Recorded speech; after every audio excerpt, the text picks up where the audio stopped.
ভারত ও স্বৈরাচারের দোসরদের ইন্ধনে খাগড়াছড়িতে অশান্তি অস্থিরতা। স্বরাষ্ট্র উপদেষ্টা তো তিনি কি এই কথা কেন বললো দেখুন, আপনারা একটা ক্যালকুলেশন করে দেবেন। হাসিনা পালানোর পর থেকেই কিন্তু খাগড়াছড়ি, বান্দরবান, বিভিন্ন এই প্রায় অঞ্চলে কিন্তু বিভিন্নভাবে এদেরকে কারা উস্কে দিচ্ছে, কারা এদেরকে অস্ত্র দিচ্ছে, কারা এদেরকে সহযোগিতা করছে। আজকে দেখবেন আপনারা ভারতে কিন্তু আমাদের ডক্টর ইউনূস সহ, ট্রাম্প সহ, মানে ভারতের বিরুদ্ধে যারা গেছে তাদেরকে কিন্তু মুক্তি বানিয়ে এখন তারা বিভিন্নভাবে অপমান করছে। এর কারণ হলো তারা চাইতেছে হাসিনার যেভাবে ক্ষমতা আনতে, সেভাবে পাড়াই দিয়ে হোক আর যাকে দিয়ে হোক ক্ষমতা এনে তাদের বলিষ্ঠ একটা শক্ত খুঁটি বাংলাদেশে গাড়িতে হাসিনার মাধ্যমে হাসিনার যেভাবে বলে হাসিনা সেভাবে শোনে। আর হাসিনা তাদের বিশ্বস্ত সঙ্গী।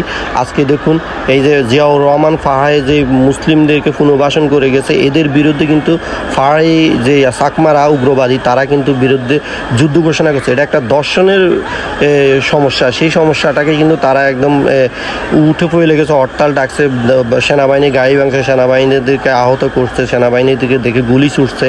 এই সন্ত্রাসীদেরকে 16 বছর ধরে স্বৈরাচার শেখ হাসিনা পুনর্বাসন করছে এবং তাদেরকে কিন্তু বিভিন্নভাবে অস্ত্রশস্ত্র দিয়ে শক্তিশালী করছে, যাতে সে কখনো ক্ষমতায় না থাকতে পারলে তাদেরকে দিয়ে কিন্তু পরবর্তী সরকারকে হটানো যায়।